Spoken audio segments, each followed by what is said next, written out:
Hi, everybody. Thank you so much for joining us at another great interview of Magnify Our Impact. And today I'm really excited about who I'm interviewing because this gentleman has been truly inspiring to me over the last 17 years, not just from what he's achieved over his career, but with regards to a mentor and somebody that I really hold a high esteem with regards to somebody who has guided me, not just from a professional perspective, but also from a life perspective. Brian has coached me and mentored me with regards, especially in the early days of my 17-year international speaking career, to really understand how this industry works from a learning perspective, but also as a friend, just has so much experience in how to grow and develop businesses. I'll tell you about that. I mean, there's nobody that I can think of in the UK that's had such a profound effect from an entrepreneurial perspective on so many of us. You know, he's guided and mentored and coached so many CEOs in the UK. And so with that, I wanted to introduce you to a great friend of mine and mentor, Brian Chernett. And Brian started his career in the world of retail. I'll let him tell you more about how he built his career, but then went on to start the Academy of Chief Executives in the UK, which was an organization for so many hundreds of us that was trailblazing. He was one of the founders in the country of masterminding at a really high level. And so he's gone on to help, as I say, so many hundreds of super successful CEOs around the country. And then Brian then sold the Academy of Chief Executives and has gone on, which I think was just, an inspired idea to take everything that he and his team have learned in the Academy and to move it on to help us in the non-for-profit world. And so Brian started another forum called Ella Forums that uses the platform that was so successful in the Academy to get about 11 or 12 charity, social enterprise and community interest company CEOs round a table. And he holds these meetings to be able to help us and inspire us to have best practice in how we help other people and our beneficiaries. So I've said a lot there, so I hope I haven't stolen too much of his thunder. But if I can now pass you on to Brian. Brian, thank you so much for being here, first of all. Oh, hi, Craig. I hadn't realised it was 17 years. Yes, we started working together, but it's been a great great time, and it's been a great learning period in my life. I think that some of the things you didn't get quite correct, because my early beginnings were quite interesting in that I left school at 14 and a half. I'm 83 now, so you can work out on VE Day this weekend. On VE Day, I was 9 years old. So a lot of my upbringing was during the Second World War. For the first 9 years of my life was the beginning and end of the Second World War, which was a terrible time. When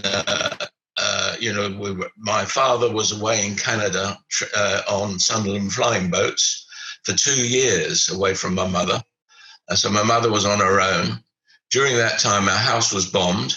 We rebuilt a new house. I had a brother was born a little later, but my mother had to do it all. So my whole early schooling and learning was just totally valueless. And there was no inspiration at all, because all it was how are we going to win the war? And I was shielded in many ways from, for instance, you will have heard of the Holocaust, which happened in my lifetime. I didn't know anything about the Holocaust until I met my wife, and she told me about it.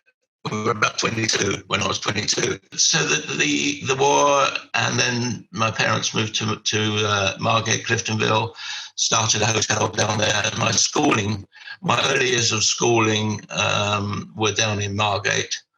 And then they moved to London, and when I was 14 and a half, and it was impossible to get into a school then. So I actually left school at 14 and a half, which was against the law.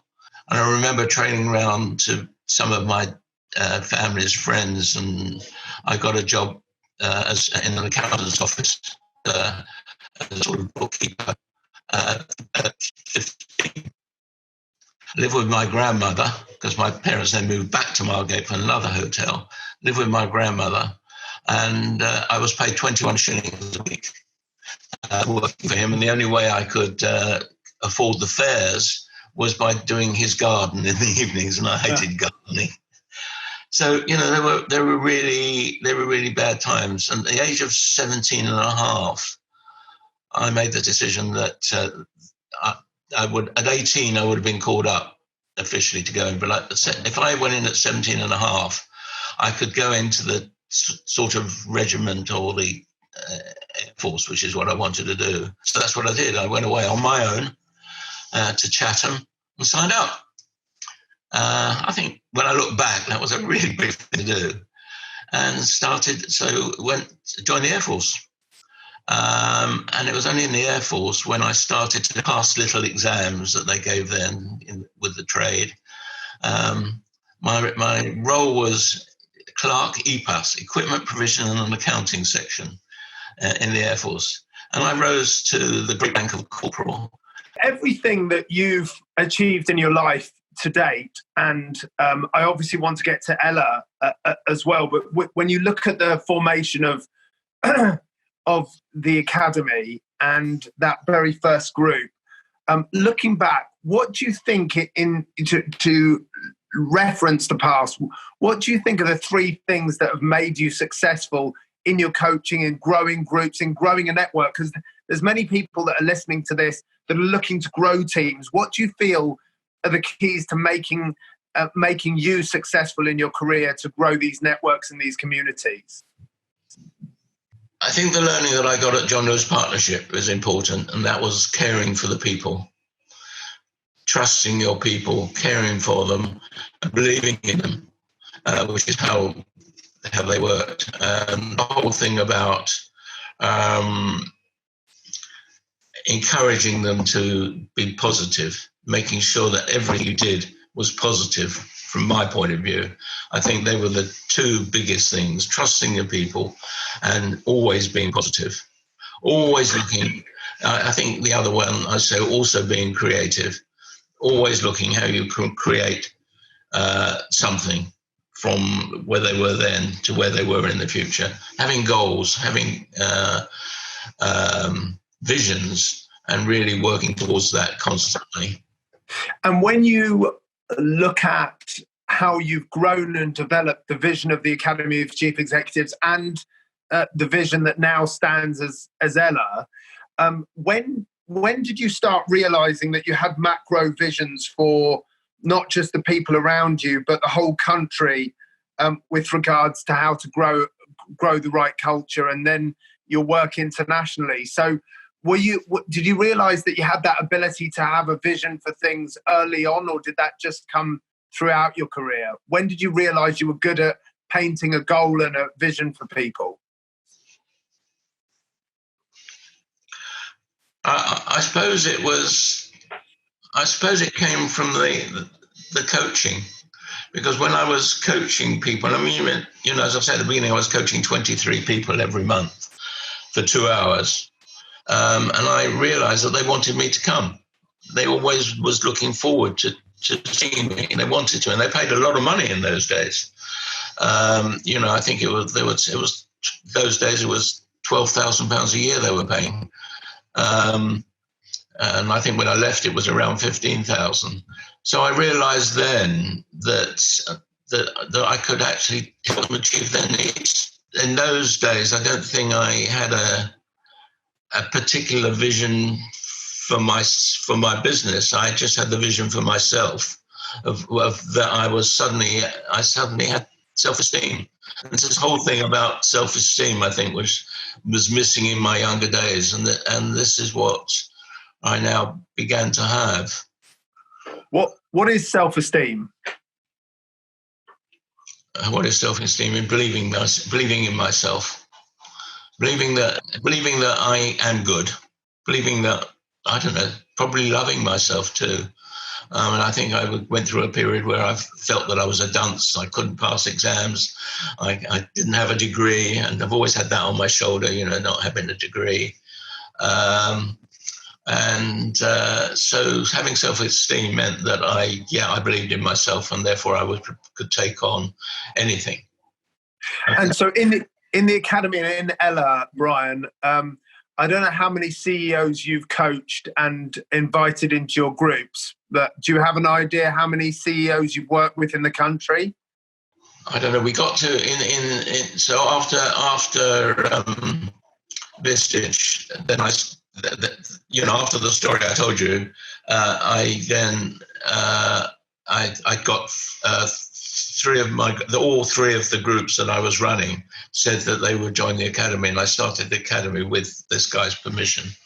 I offered to pay him a percentage, he wouldn't have it, but they all joined me. And the fact that they did that was really good for my self-esteem. The fact that they said, yes, we'll join you. And we got up to about 40 groups. I always kept one group, two groups. I always kept two groups, and we got up to 40 groups. So, it was 20 years, 40 groups, 400, it's thousands. Give me an idea of, if you were to look at everybody that you learned and worked with and for, what do you feel are the three most important things that you learned from all of these CEOs about growing a successful business? I know that's an impossible question to answer because there's so much, but what do you think are the three most important things that you learned from being and coaching and developing all these thousands of CEOs? What I learned in 1981 when I went bust was that I didn't know the numbers. I didn't understand accounts. And the first thing that I try to find out when I first start coaching anybody or do it within the group is,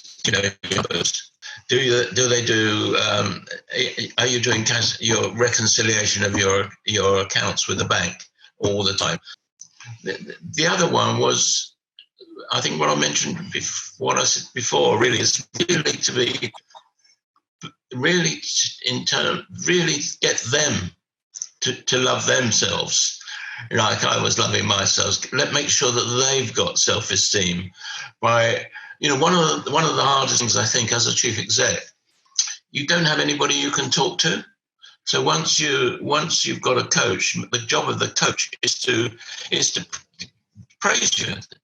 Yes, look at what you're doing and try to expand their minds into thinking bigger and better and more positively. And I think that's what I do all the time. Thinking bigger, better, positive, and probably more creatively.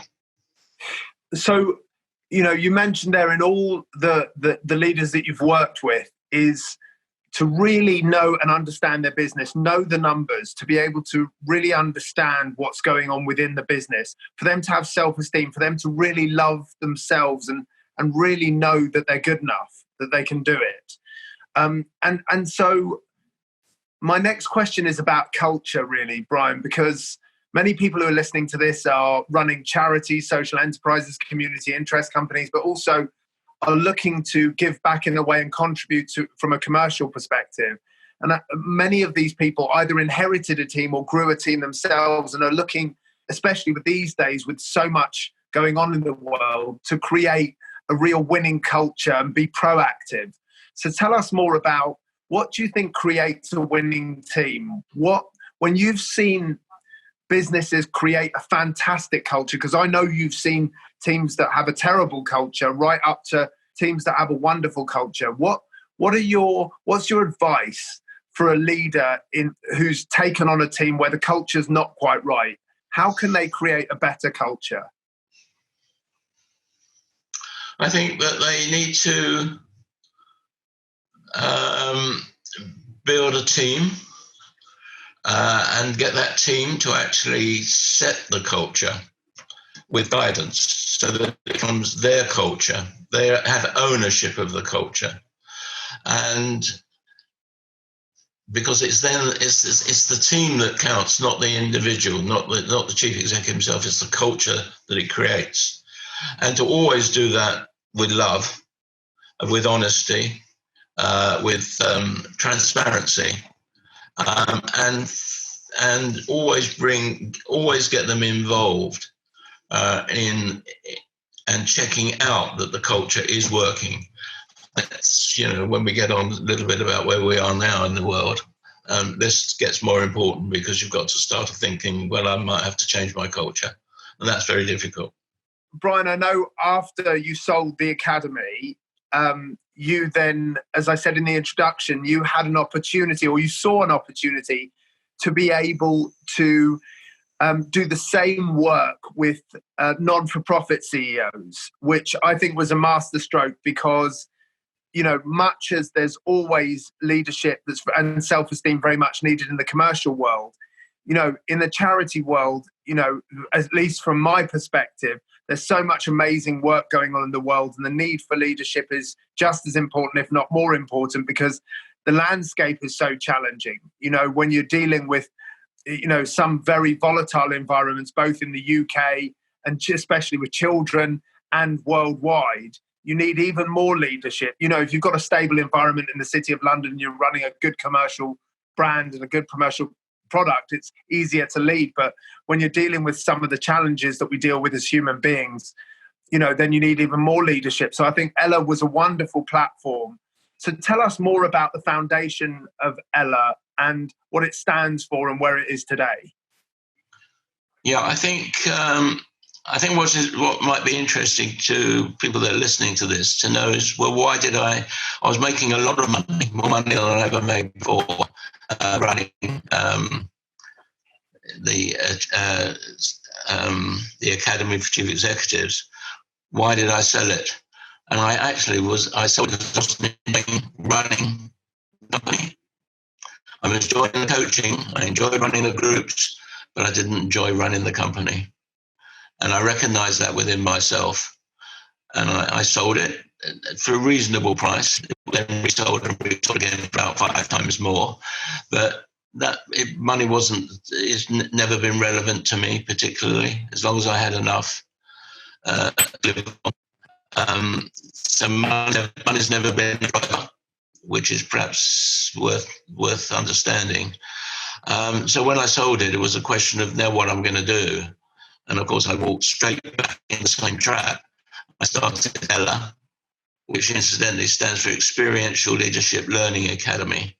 So it's very much about learning. And, my book, on The Entrepreneur Within, really talks a lot about leadership and entrepreneurism, which a lot of people think about charities being entrepreneurs, but of course they are. In fact, they're probably more entrepreneurial than other businesses because they have to find the money. They have to find different ways of doing it cheaply. So I started Ella,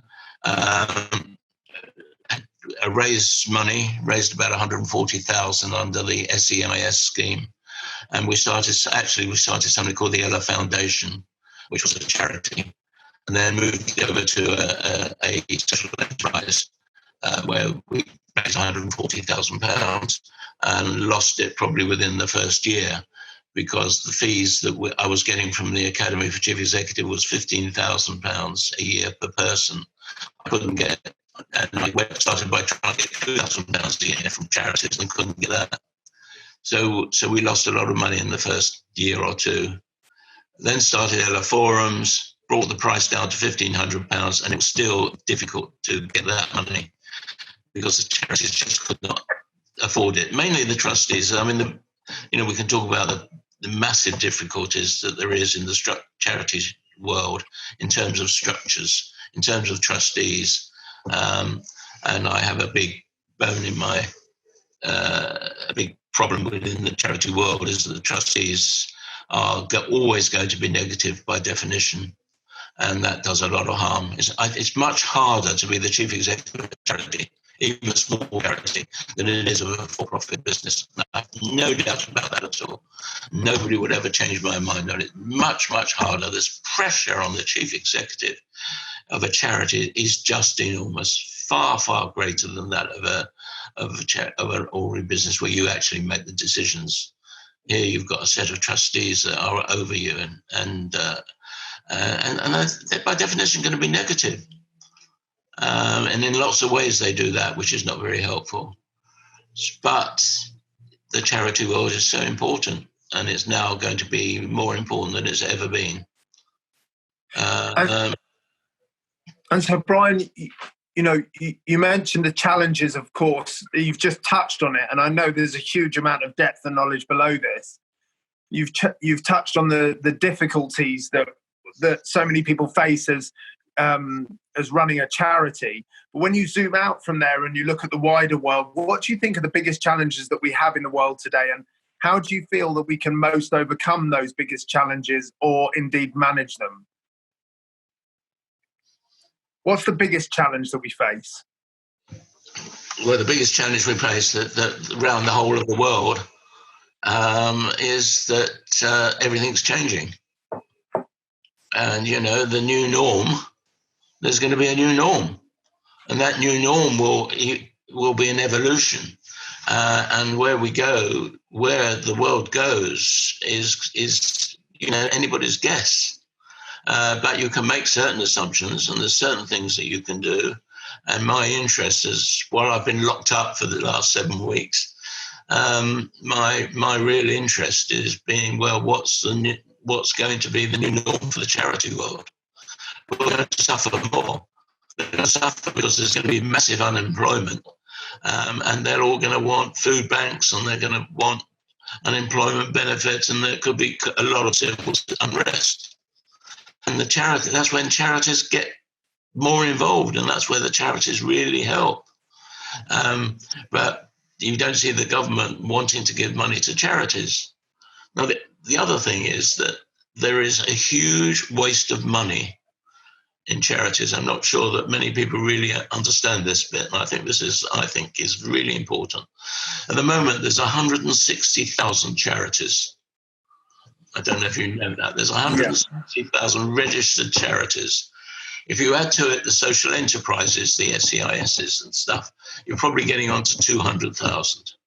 Every one of those charities, however small they are, has a chief exec, has a financial director, has a marketing director, has eight trustees, all of whom cost, although you don't pay trustees, they cost you money because they actually take time up.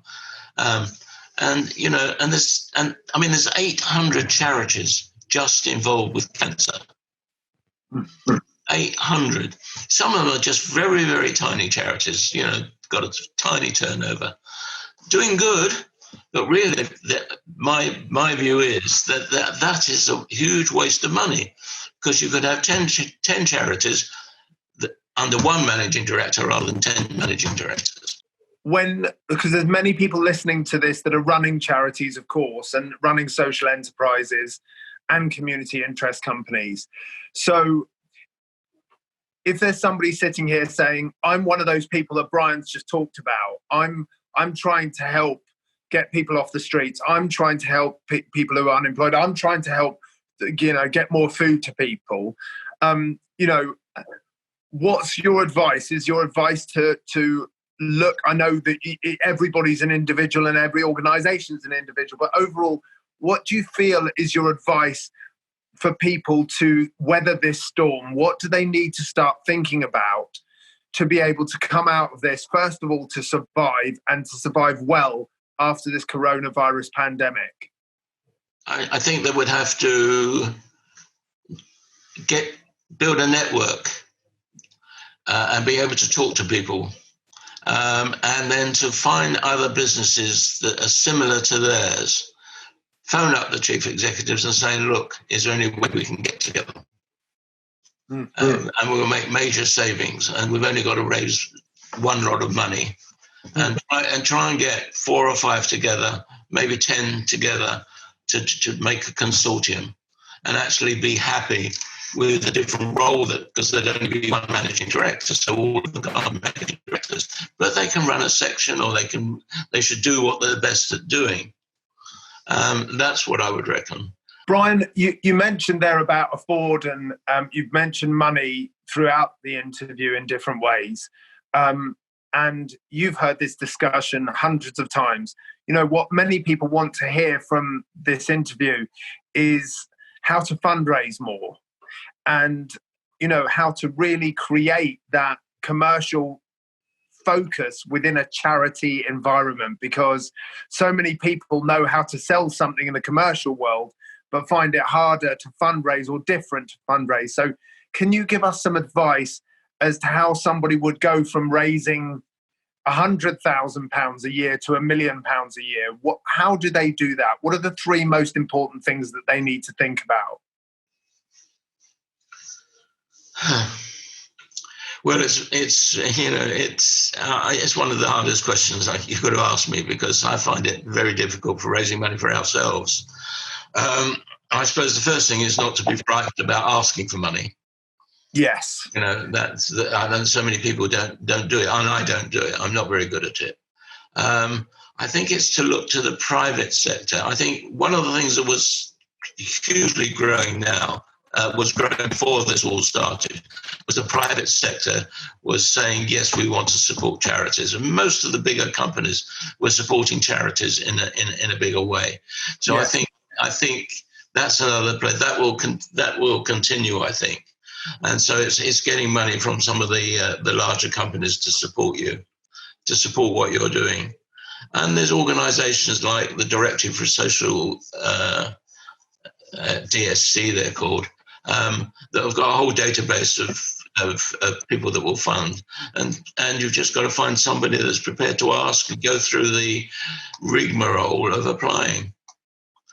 But it is a bigger task, and as I say, if you can merge, it makes it easier, because you can get somebody, pay them to be a fundraiser, which you can't do if you're just a small organization.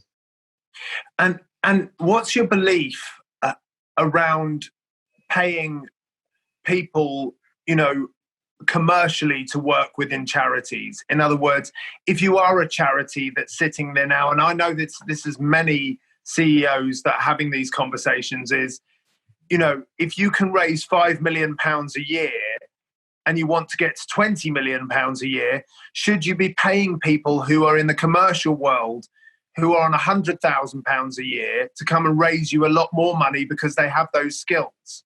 So in other words, should the salaries be more? Should you think, because so many people are saying these days, Brian, that we need to think like a business. We need to think commercially, you know, and so do you feel, from a standing start with a plain piece of paper, do you think a charity now is a business? I know the beneficiaries are very different, but do you think that they should think like, we are a commercial business, it's just that our beneficiary is different? Or do you think there's a nuance that needs to be looked at when it comes to money and salaries? Yeah, I mean, I think we'll start with, it is a business, but what prevents it being a proper business is trustees. Okay. Because you start with a group of trustees and a chairman who are financially responsible, although they're not, they insure against it, but they're financially responsible and don't get paid. So they're starting with a mindset, well, I'm doing this and I'm not getting paid. Why should you get paid? And that prevents it from being treated as business. Yes, and if you merge them together, you can pay more money to the chief. I mean, they're totally underpaid. It's unbelievably badly underpaid, all the way down, just like the National Health Service and the care area. I mean, it's totally underpaid. For the work they do is unbelievably underpaid. So you've got to be commercial in terms of getting the right people. You've got to do that. But it's getting to that point, which is the difficulty. And the only way you can do that is by getting a strong backer, or merging several companies together so you can afford to pay that. And so what I'm learning from this, Brian, is what's really, really key from start is to get the right trustees, is to get the trustees that have you really have your heart in mind and you commercially in mind, and really want to help you to drive this forward, because there are great charities with great trustees, and presumably it's about choosing the right people to back you up. And I understand that the system is difficult and it may even be flawed, but it's there. And so presumably you need the right trustees. Yeah, but you're absolutely right. But there aren't many of them. When you really look at them, you very rarely find a good set of trustees. There's a shortage at the moment. I think there's a vacancy list of 90,000. Nobody wants to be a trustee. Why would you want to be a trustee?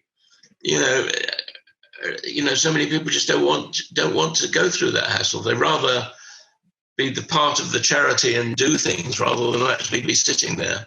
And I think that you're bringing up the biggest single challenge. Getting the right trustees is very, very hard. They've got to understand that it's got to be run like a business. Yes. And I mean, if you imagine a situation, in most charity chief executives will have a proper board meeting with trustees, maybe 4 times a year or 5 times a year. That chief executive goes to the board meeting. He might bring his financial guy in and his marketing guy or some of his leadership team. The whole essence of that meeting is pushing at that managing director while his team are there. Why haven't you done this? Why haven't you raised all this money? Why haven't you done that? Why are you paying yourself so much money? Why are you, treating you? And it's totally negative. To summarize this then, Brian, from what I've understood and learned from talking to you today, there's been a number of things, but if I was to summarize it, number one is, to believe in yourself and to have self-esteem, to be able to trust people, to have honest conversations, to really, from what we've been talking about in the latter part of the interview, is to, again, it's the same thing that we've known for a long time, but we need to do it within a culture, is to make sure everybody understands the vision and works together and creates responsibility for their own part to play.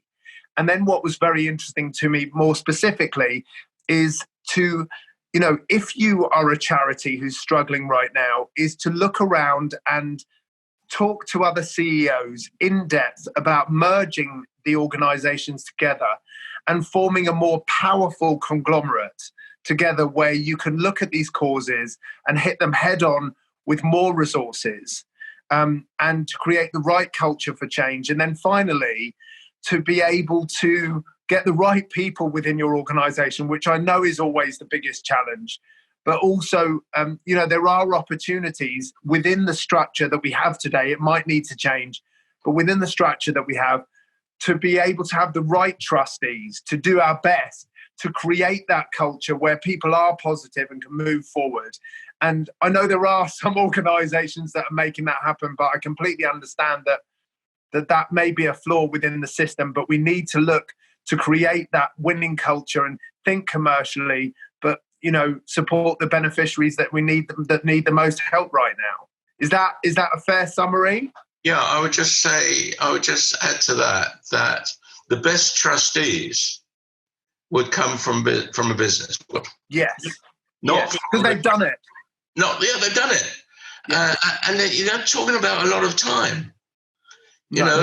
Get people who are great at what they do. Yeah, the whole thing about every one of their staff have to do something for charity. Well, get the management to be in there and be trustees. It's great learning for them. It'll make them better managers. Yes, absolutely. They won't be carrying all this rubbish around being positive. They'll be about growth. They'll be about doing things more efficiently. And that's what the chief executive needs, people, that sort of support. Yeah. And I think, if I just emphasize again, you did say it at the end there, but the biggest attribute that they have to have is always be positive. Yes. Cut out negativity and improve the positive, creative attitude and culture. It's a great message. Well, thank you so much, Brian. Thank you for sharing this today. I really appreciate it. And there's so much in here for us. Thank you. Thanks very much.